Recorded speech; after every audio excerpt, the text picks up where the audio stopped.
நாம் பார்த்து கொண்டு வருகிறோம், பகிர்ந்து கொண்டு வருகிறோம். நமக்குள்ள அத ஏத்திக்கிட்டு வரோம். கருமையத்துல மகரிஷி அவர்களின் கருத்துக்கள் கவிதை வாயிலாக என்னென்ன சொல்லியிருக்காங்களோ அதை நாம உள்வாங்கிட்டு இருக்கோம்.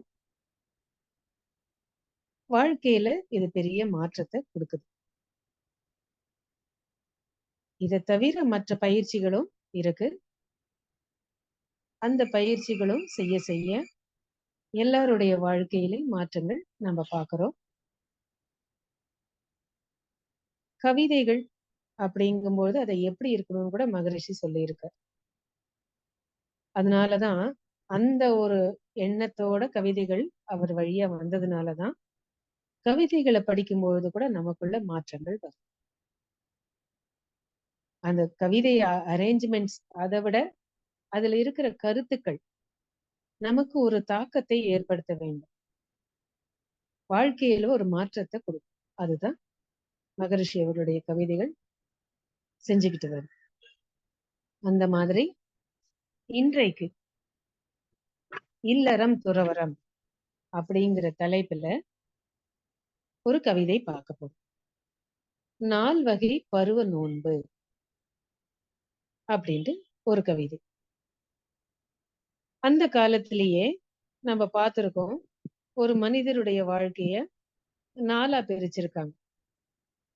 பிரம்மச்சரியம், கிரகஸ்தம், வானப்பிரஸ்தம், சந்நியாசம் அப்படின்னு பிரிச்சிருக்காங்க. 25 வயது 25 வயது அப்படின்னு பண்ணியிருக்காங்க. இப்ப 25 வயதுக்குள்ள இந்த பிரம்மச்சரியம் அப்படிங்கிற அந்த இதுல அவங்க வாழ்க்கைக்கு என்னென்ன தேவையோ அதெல்லாம் கத்துக்கணும். அதுல பண்புகள் கூட கொடுப்பாங்க. பெரியவங்களுக்கு மதிப்பு கொடுக்கணும், மத்தவங்க சொல்றத காது கொடுத்து கேட்கணும். அப்புறம் பின்னாடி வர வாழ்க்கையில நாம எப்படி எப்படி அதை எதிர்கொள்ள வேண்டும், அதற்கு வேண்டிய மன உறுதி, மன அமைதி, இதெல்லாமே அந்த குருகுலத்துல சொல்லிக் கொடுப்பாங்க ஆசிரியர்கள். அந்த மாதிரி குருகுலத்துல கத்துக்கிட்ட அந்த பயிற்சிகளை, அந்த பண்புகளை வைத்துக்கொண்டு பின்னாடி வர இல்லறத்துல அவங்க ஒரு வாழ்க்கை துணை ஏற்று வாழ்ந்துட்டு வருவாங்க. குழந்தைங்க பிறக்கும், அதுக்கப்புறம் அந்த குழந்தைங்கள், மனைவி, அப்புறம் அவங்களுடைய அம்மா அப்பா, இவங்களெல்லாம் நம்ம எப்படி பராமரிக்கிறது அப்படின்னு குடும்பத்துல என்ன பிரச்சனைகளும் இல்லாம அவங்களை பாதுகாத்து, அதோடு மட்டும் இல்ல, வர விருந்தினர்கள் அவங்களுக்கும் எப்படி எப்படிலாம் அவங்கள கவனிக்கணும், அப்புறம் நமது முன்னோர்களுக்கு என்னென்ன கடமைகள் இருக்கு, அப்புறம் துறவிகளா வரவங்களுக்கு நாம என்னென்னலாம் செய்யணும் அப்படின்னு எல்லா விதமாவும் அந்த இல்லற வாழ்க்கையை ஏற்படுத்தி ஏற்றுக்கொள்வதற்கு நமக்கு வேண்டிய பயிற்சிகளை இந்த பிரம்மச்சரியம் அப்படிங்கிற அந்த குருகுலத்துல கொடுப்பாங்க அந்த 25 வயதுக்குள்ள. அதனாலதான் 25 வயது முடிந்து இல்லறத்துக்கு வரும்பொழுது குடும்பஸ்தனா ஆக போறாங்க அப்படிங்கிறதுனால குடுமி கூட வச்சுப்பாங்க அப்படின்ட்டு மகரிஷி சொல்லுவாங்க. அப்போ ஆனா அவங்க அந்த பிரம்மச்சரிய வாழ்க்கையில இருந்து வருதுனால அவங்க கிட்ட ஒண்ணும் இருக்காது பொருள்கள். அப்போ ஒரு பெண்ணை அவங்களுக்கு திருமணம் செய்து கொடுக்கும் பொழுது அவங்களுக்கு வேண்டிய இல்லற வாழ்க்கையை நடத்துவதற்கு வேண்டிய என்னென்ன பொருள்கள் தேவையோ அத சீதனமாக கொடுப்பாங்க. அதுதான் பின்னாடி சீதனம் அப்படின்னு வந்துச்சு. அந்த பெண்ணும் அந்த ஆணும் அப்புறம் பின்னாடி வர குழந்தைங்கள்லாம் பிறந்தாங்கன்னா அவங்களுக்கு அந்த குடும்பத்துக்கு இல்லறத்துக்கு வேண்டிய என்னென்ன பொருட்கள் தேவையோ அதெல்லாம் இந்த பெண்ணை கொடுக்கும் பொழுது இந்த பெண்ணினுடைய பெற்றோர்கள் அவங்களுக்கு சீதனமா கொடுத்திருக்காங்க.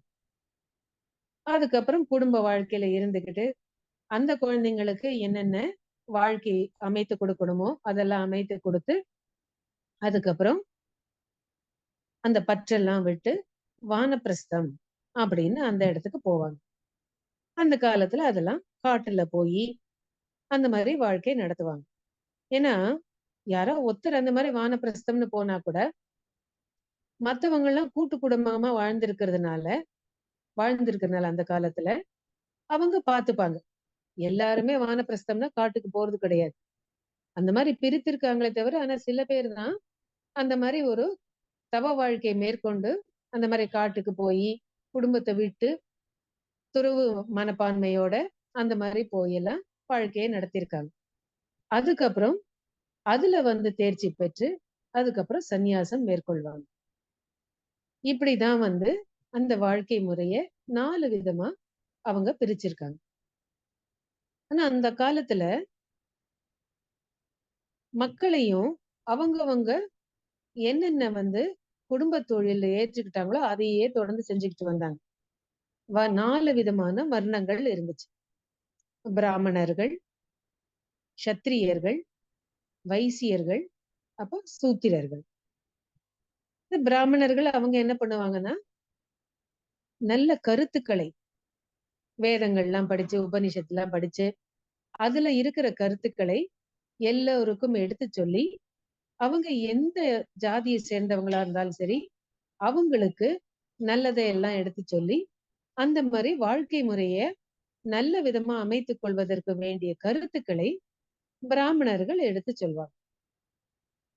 அப்புறம் சத்திரியர்கள் அந்த காலத்துல அரசர்கள் ஆட்சி முறை இருந்ததுனால மற்ற நாடுகள் தங்களுடைய நாடை கைப்பற்றாம இருக்கணும் அப்படிங்கறதுனால சத்திரியர்கள் அவங்களுக்கு சண்டை போடுறதுக்கு என்னென்னலாம் சொல்லி கொடுக்கணுமோ, சண்டைக்கு போறதுக்கு அவங்களை தயார் பண்ணுவதற்கு அதற்கு வேண்டிய வழிமுறைகளை எடுத்து சொல்வாங்க.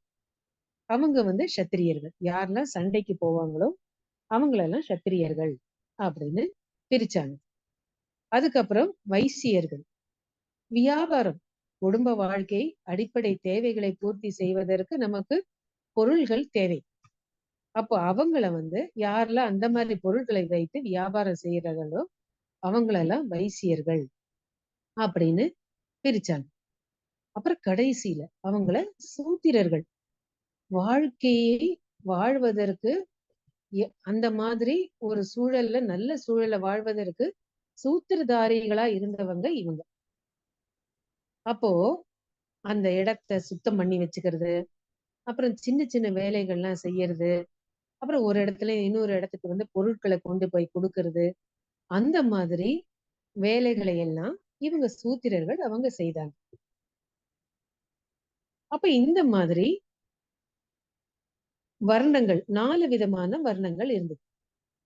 அப்புறம் அதுவே என்னாச்சு, அந்தந்த தொழிலையே அப்படியே அவங்க செய்துட்டு வந்தாங்க. பிராமணர்கள்லாம் அவங்களுக்கு பிறக்கிற குழந்தைங்க அவங்களுடைய முன்னோர்களை பார்த்து அதே மாதிரியே வேதங்கள், உபநிஷத்துகள் என்ன கருத்துக்கள்லாம் சொல்லணுமோ அதெல்லாம் அவங்க சொல்லுவாங்க. அதுவே குலத்தொழிலா இருந்துச்சு. அதுக்கப்புறம் வைசியர்கள். அப்ப அந்த அரசர்கள், சாரி சத்திரியர்கள். அவங்களும் அதே மாதிரி சண்டைக்கு போறவங்க முன்னோர்கள் அந்த மாதிரி இருந்தாங்கன்னா இவங்களும் அப்படியே தொடர்ந்து செய்துட்டு வந்தாங்க. அப்புறம் அரசர்கள்னா அரசர்களோட பையன் அவங்க எல்லாம் அப்படியே வழி வழியா அரசாட்சிக்கு வந்துட்டு இருந்தாங்க. அப்புறம் ஒரு நாடு இன்னொரு நாட்டுக்கு போய் அதை கைப்பற்றி சண்டை போட்டு அந்த மாதிரிலாம் பண்ணிட்டு இருந்தாங்க. அப்புறம் வைசியர்கள் வியாபார தொழிலும் அப்படியே குலத்தொழிலும் வந்துச்சு. அதுக்கப்புறம் சூத்திரர்கள் அப்படியே வந்தாங்க. அப்போ அந்த காலத்துல குலத்தொழில்னு இருந்ததுனால அந்தந்த குலத்தை சேர்ந்தவங்களுக்கு இந்த மாதிரி 4 விதமான பருவ நோன்புகள் இருந்துச்சு. அதாவது அவங்களுக்கு இளமை நோன்புன்னு, அதாவது பிரம்மச்சரியம்னு இருக்கும்.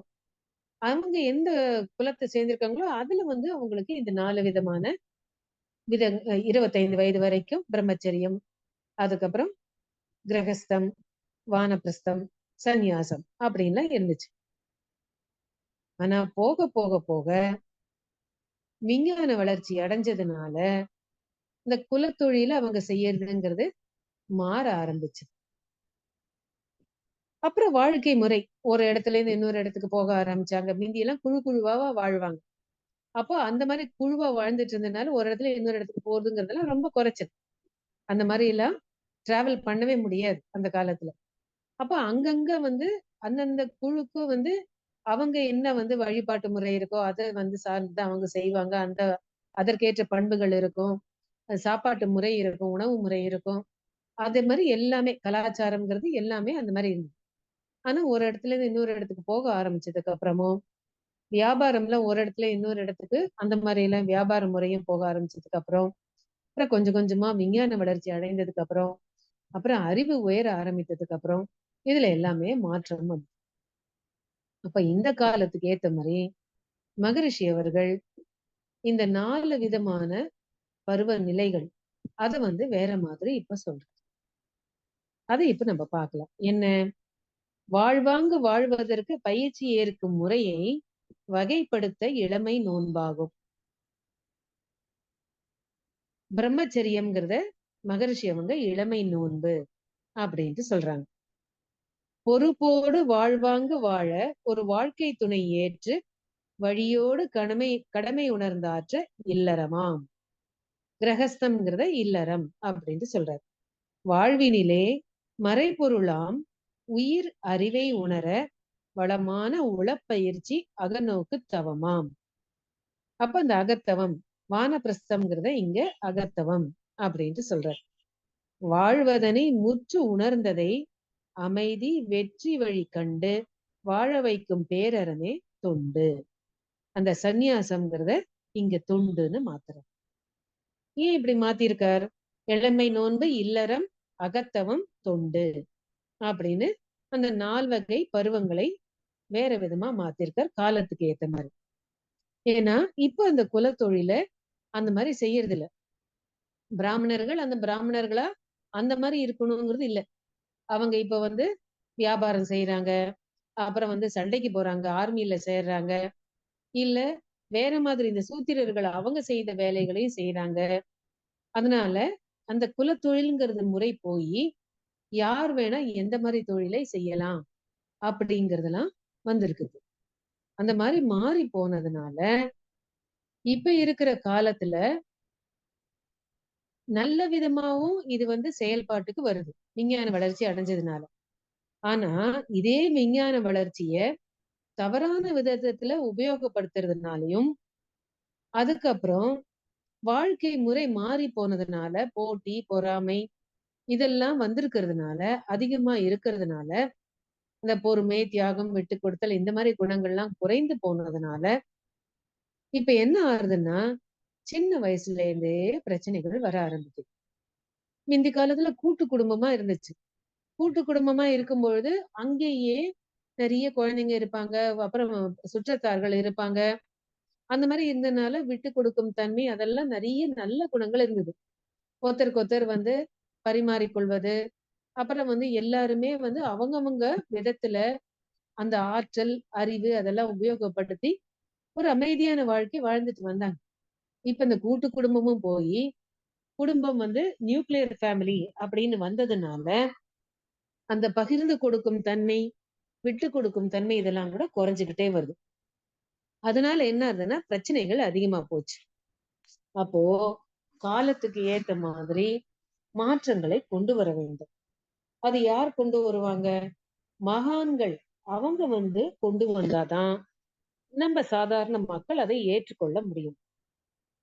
அப்புறம் அந்த காலத்துல குருகுலம்னு இருந்ததுனால, அப்ப பெற்றோர்களை விட்டு அவங்க அந்த குருகுலம்ல ஒரு ஆசிரியர் மூலமாவோ, நிறைய ஆசிரியர்கள் மூலமா கத்துக்கிட்டதுனால, இந்த பாரபட்சம் இல்லாம இருந்ததுனால, அவங்க நிறைய விஷயங்கள, நல்ல பண்புகள கத்துக்கிட்டாங்க. இப்ப அந்த மாதிரி இல்லாததுனால, சிறிய குடும்பமா போனதுனால, என்ன ஆறுதுன்னாக்கா, பெற்றோர்கள் கிட்ட இருந்து கற்றுக்கிறதுங்கிறது குறைஞ்சு போச்சு. ஏன்னா அவங்களும் இப்ப வேலைக்கு போறாங்க. அப்புறம் இவங்கள குழந்தைங்களையும் சரியா பராமரிக்கிறதெல்லாம் நிறைய குறைஞ்சுகிட்டு வருது. பள்ளிக்கூடத்துல ஆசிரியர்கள் சொல்றத கேட்கறாங்க. அப்புறம் கூட இருக்கிற நண்பர்கள். அவங்க நல்ல நண்பர்களா கிடைச்சா, இவங்களுக்கு வாழ்க்கை நல்ல விதமா அமையுது. இல்ல வேற மாதிரி எதிர்மறையா இருந்துச்சுன்னா, சின்ன வயதுல இருந்தே பிரச்சனைகள் வருது. இப்ப நம்ம நிறைய நியூஸ்ல கூட பாக்குறோம். எத்தனை கஞ்சா, போதை, அதுக்கப்புறம் குடி, இதனால சிறிய வயதிலேயே எப்படி கெட்டு போறாங்க பாருங்க.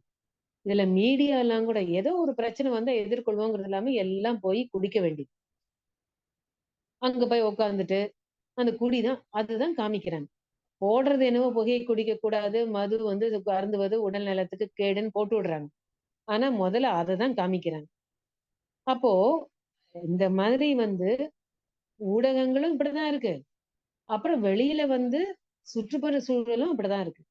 அப்ப காலத்துக்கு ஏத்த மாதிரி இந்த இளமை நோன்பு அப்படிங்கிறதுலயே மகரிஷி அவர்கள் ஆன்மீக வாழ்க்கையை சேர்த்துக்கணும் அப்படின்ட்டு சொல்றாங்க. 7 வயதிலிருந்து உடற்பயிற்சி சொல்லிக் கொடுக்கணும். அதுக்கு முன்னாடி அவங்க வந்து பெற்றோர்கள் என்னென்னலாம் அந்த குழந்தைங்களுக்கு நல்லது சொல்லணுமோ அதெல்லாம் சொல்லிக் கொடுக்கணும். அதுக்கு பெற்றோர்களே உதாரணமா இருக்கணும். அது சொல்றாங்க. அப்புறம் 7 வயதிலிருந்து உடற்பயிற்சி சொல்லிக் கொடுக்கணும்னு அப்பவே ஆரம்பிச்சுட்டார். அவருக்கு முன்னாடியே தெரிஞ்சிடுச்சு. இந்த மாதிரி கேட்ஜெட்ஸ் எல்லாம் வரப்போறது. கம்ப்யூட்டர், மொபைல் இதெல்லாம் வச்சுக்கிட்டு குழந்தைங்க விளையாடவே போக போறதில்ல. வீட்டுக்குள்ளேயே இருக்க போறாங்க அப்படின்னு தெரிஞ்சுட்டு தான் 7 வயதுல இருந்து உடற்பயிற்சி எல்லாம் ஆரம்பிக்கணும்னு சொல்லிட்டார். இல்லைன்னா குதித்தல் எத்தனை 7 விதமான விளையாட்டு இருக்கும். அந்த விளையாட்டு இது 8 விதமான விளையாட்டு முறைகள். ஏறுதல், குதித்தல், நீந்துதல் அப்படின்னு நிறைய இருக்கும். தாண்டுதல் அப்படின்லாம். அதுவே அவங்களுக்கு போதுமானதா இருந்ததுன்னு அந்த காலத்துல ஒரு கவிதையில எழுதியிருக்காரு. ஆனா இப்போ வாழ்க்கை முறை மாறி போனதுனால சௌகரியங்கள் அதிகமா இருக்கிறதுனால அந்த காலத்துல பள்ளிக்கூடத்துக்கு நடந்தே போவாங்க. கூப்பிடுது வரோம்னு சொல்லுவாங்க. அது நடக்கணும். ஆனா இப்போ அந்த மாதிரி எல்லாம் முடியாதனால ஸ்கூல் பஸ் அதெல்லாம் வந்துட்டதுனால என்னன்னா நடக்கிறது எல்லாம் கூட குறைஞ்சு போச்சு. உடற்பயிற்சி தேவையா இருக்கு. அதனால 7 வயதுல இருந்தே உடற்பயிற்சி வேண்டும் அப்படின்னு சொல்றாரு. அதுக்கப்புறம் அவங்க பருவ வயது வந்ததுக்கு அப்புறம் அவங்க என்ன சொல்றாங்கன்னா தவங்கள் கத்துக்கணும் அப்படின்ட்டு சொல்றாரு. எப்ப வந்து பிசிக்கல் மெச்சூரிட்டி வந்ததுக்கு அப்புறம் அவங்க சிறிய வயதிலேயே 11, 12 வயதிலேயே 14 வயதுக்குள்ளேயே அவங்க தவம் கற்றுக்கொள்ள வேண்டும். ஆனா அந்த காலத்துல தவம்ங்கிறது இல்லறம்லாம் முடிச்சிட்டு வானப்பிரஸ்தம் போகும்பொழுதுதான் அவங்க வந்து தவங்கள்லாம் கத்துக்கிட்டாங்க. ஆனா மகரிஷி இப்ப இருக்கிற சூழல்ல எவ்வளவுக்கு எவ்வளவு சீக்கிரமா இந்த தவங்கள்லாம் கத்துக்கிறாங்களோ அந்த அளவுக்கு நல்ல வழி பாதையில போவாங்க அப்படிங்கிறதுனால பிசிக்கல் மெச்சூரிட்டிக்கு அப்புறமே தவங்கள், தற்சோதனை பயிற்சிகள் இதெல்லாம் அவங்களுக்கு கொடுக்கணும். அந்த காலத்துல கதைகள் மூலமா கூட நிறைய விஷயங்கள் எல்லாம் எடுத்து சொன்னாங்க. ராமாயணம், மகாபாரதம் அந்த கதைகள்லாம் கேட்கறதெல்லாம் நிறைய இருந்துச்சு. கம்பல் பண்ணி கேட்க வைப்பாங்க. எனக்கு தெரியும். நான் சின்ன வயசுல இருக்கும்போது கோவில் பக்கத்துல ஒரு பிள்ளையார் கோவில் இருந்துச்சு. அந்த கோவில்ல இந்த மாதிரி கதா காலட்சேபங்கள், கச்சேரி இதெல்லாம் நடக்கும். நல்ல கருத்துக்கள்லாம் சொல்றவங்க நிறைய வந்து சொல்லுவாங்க. கொஞ்சம் தூக்கம் வந்துருச்சுன்னா கூட எங்க அம்மா வந்து தொடையில கிள்ளி விட்டுருவாங்க. அத கேளு அப்படின்னுட்டு. ஆனா அந்த மாதிரி நிறைய விஷயங்கள், நல்ல விஷயங்கள்லாம் நல்ல அப்பவே கேட்டுட்டு வந்ததுனாலதான் வேதாத்திரி மகரிஷி மாதிரி ஒரு குரு கிடைச்சாரு.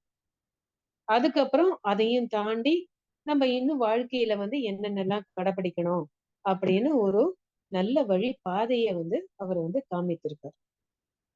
அப்போ இப்ப இருக்கிற காலத்துக்கு ஏத்த மாதிரி வாழ்வாங்க வாழ்வதற்கு பயிற்சி ஏற்கும் முறையை வகைப்படுத்த இளமை நோன்பாகும் அப்படின்னுட்டு சிறிய வயதிலேயே மகரிஷி அவங்க 14 வயதுக்குள்ளேயே இந்த தவங்கள்லாம் கத்துக்கணும் அப்படின்னு சொல்றாரு. பொறுப்போடு வாழ்வாங்கு வாழ ஒரு வாழ்க்கை துணை ஏற்று வழியோடு கடமை உணர்ந்தாற்ற இல்லறமாம். அதுக்கப்புறம் இந்த பயிற்சிகள் தவ பயிற்சிகளா எடுத்துக்கும் பொழுதே நமக்கு அதுலயே மகரிஷி அவங்க அகத்தாய்வு பயிற்சிகள்ல நம்ம வந்து திருமண வாழ்க்கைக்கு தயாராகும் பொழுது அதுக்கப்புறம் எப்படி உயர்ந்த கல்வியை எடுத்துக்கொள்ள வேண்டும் அப்படின்னு அந்த கல்வியில கூட 4 விதமான கல்விகள் இருக்கணும் அப்படின்னு அதை கொண்டு வர என என எழுத்தறிவு, தொழிலறிவு, இயற்கை தத்துவ அறிவு, ஒழுக்க பழக்க வழக்கங்கள் அப்படின்னு அந்த கல்வி முறையிலையும் கொண்டு வர. அதோட மட்டும் இல்ல 10 வயது வரைக்கும் ஆண் பெண் சேர்ந்து படிக்கலாம். அதுக்கப்புறம் 2 பேருக்குமே தனித்தனி பள்ளிக்கூடங்கள் இருக்கணும், கல்லூரிகள் இருக்கணும் அப்படின்ட்டு சொல்றாரு. அப்புறம் கல்வி முறையிலையும் மாற்றங்களை கொண்டு வரார். எல்லாருமே உயர்ந்த படிப்புக்கு போக வேண்டாம் அப்படின்னா தொழிற்கல்வி கத்துக்கிட்டு அதுல கூட அவங்க தேர்ச்சி பெற்று தன்னுடைய வாழ்க்கையை அமைத்துக் கொள்ளலாம். அதோட மட்டும் இல்லாம அகத்தாய்வு பயிற்சிகள்ல திருமண வாழ்க்கைக்கு தன்னை தயார்படுத்திக் கொள்வதற்கு என்னென்ன குணங்களை வளர்த்துக் கொள்ள வேண்டும் அப்படின்னு அதையும் வந்து அவர் வந்து சொல்லிக் கொடுக்கிறார். அதோட மட்டும் இல்ல, வாழ்வினிலே மறைபொருளாம் உயிர் அறிவை உணர வளமான உளப்பயிற்சி அகநோக்கு தவம். அப்போ உடல்னா என்ன, உடல்ல என்ன மாதிரி உறுப்புகள்லாம் இயங்குது, எப்படி இயங்குது, உடம்போட முக்கியத்துவத்தை தெரிந்து கொள்ள வேண்டும் அப்படின்னு உடற்பயிற்சிகள்ல அந்த கருத்துக்களை எடுத்து சொல்றாரு. அப்புறம் தவ முறைகள் கொடுத்து அதுல நம்மளுடைய உயிர் அதை அதனுடைய ஓட்டத்தை உணர்ந்து கொள்ள வேண்டும். உயிரினுடைய செயல்பாடு என்ன அப்படின்னு சொல்லி அதுல ஒரு மனம்னு ஒண்ணு இயங்குது. அந்த மனதின் நிலையை நாம உயர்த்தி கொண்டே அதை அறிவு நிலைக்கு உயர்த்த வேண்டும் அப்படின்னு அந்த அகநோக்கு தவத்தை சிறிய வயதிலேயே கொடுக்க வேண்டும்னு அதையும் கொடுக்கிறார். அதோட மட்டும் இல்ல, இத்தனை விஷயங்கள் தெரிந்ததுக்கு அப்புறம் வாழ்வதனை முற்று உணர்ந்ததை அமைதி வெற்றி வழி கண்டு வாழ வைக்கும் பேரறவே தொண்டு. அதுக்கப்புறம் இத்தனை விஷயங்கள் நாம தெரிஞ்சுக்கிட்டதுக்கு அப்புறம் திருமண வாழ்க்கையில இல்லற வாழ்க்கையில இருந்துகிட்டே தவ பயிற்சிகள் நான் செய்துகிட்டே நாம் பெற்ற இன்பம் பெருக வையகம்னு தொண்டு மனப்பான்மையோட அதை மற்றவங்களுக்கும் எடுத்து கொண்டு போக வேண்டும். சந்நியாசம்னா ஏதோ நம்ம பார்க்கலாம், 60 வயசுக்கு மேலதான் சந்நியாசம்ங்கிறது அந்த காலத்துல இருந்துச்சு. ஆனா மகரிஷி என்ன சொல்றார், இளமையிலேயே இளமை நோன்பிலேயே இதெல்லாம் கத்துக்கிட்டு அதுக்கப்புறம் கல்லூரி வாழ்க்கை, அதுக்கப்புறம் இல்லற வாழ்க்கை, அதுக்கப்புறம் நம்ம பசங்களை வளர்க்கும் பொழுது அவங்களுக்கு வாழ்க்கையை அமைத்து கொடுக்கும் பொழுது நல்ல பாதைகளை அவங்களுக்கும் நம்ம காமிக்க முடியும், வழி நடத்த முடியும். அவங்களோட ஒத்து ஒரு நண்பராக இருந்து கொண்டு அவங்களுக்கும் காலத்துக்கு ஏத்த மாதிரி தவறான பாதையில போகாம அவங்களுடைய வாழ்க்கை பாதையை சரியா அமைத்து கொண்டு விழிப்புணர்வோட நாமும் நம்மளுடைய வாழ்க்கையை நடத்தி கொண்டு போவதற்கு இதெல்லாம் தேவையா இருக்கு. அதோட மற்றவர்களுக்கும் நாம என்ன பயிற்சிகள்லாம் எடுத்துக்கிட்டோமோ அதை எடுத்து சொல்வதற்கு வேண்டிய தொண்டு மனப்பான்மையை நாம வளர்த்து கொண்டு போகும்போது நம்முடைய வாழ்க்கை நல்ல விதமாக இருக்கும் அப்படின்னு இந்த காலத்துக்கு ஏத்த மாதிரி அவர் சொல்றார். ஏற்கனவே ஒரு இடத்துல அந்த கவிதையில சொல்லியிருக்கார், எல்லோருக்கும் எல்லாம் அப்படிங்கிறதுல வாழ்க்கை பொருள் இயந்திரத்தால் பெருக சூத்திரர், நல் வாகனங்கள் பெருக்கத்தால் வைசியர், குடியுரிமை வாழ்க்கையால் வீர சத்திரியர், விஞ்ஞான வளர்ச்சியால் பிராமணர், நாம் எவரெனினும் ஆவோம். வாழ்க்கைக்கு எல்லோருக்கும் இளமை நோன்பு, இனிய வழியான இல்லறம், அகத்தமும் தொண்டெல்லாம் வாழ்க்கைக்கு வளம் தரும். நாம் இல்லறத்திலேயே வகுத்து பருவமோக்க எல்லோரும் ஏற்போம் அப்படின்னு ஒரு கவிதையில கொடுத்திருக்காரு. அப்போ இந்த காலத்துக்கு ஏற்ற மாதிரி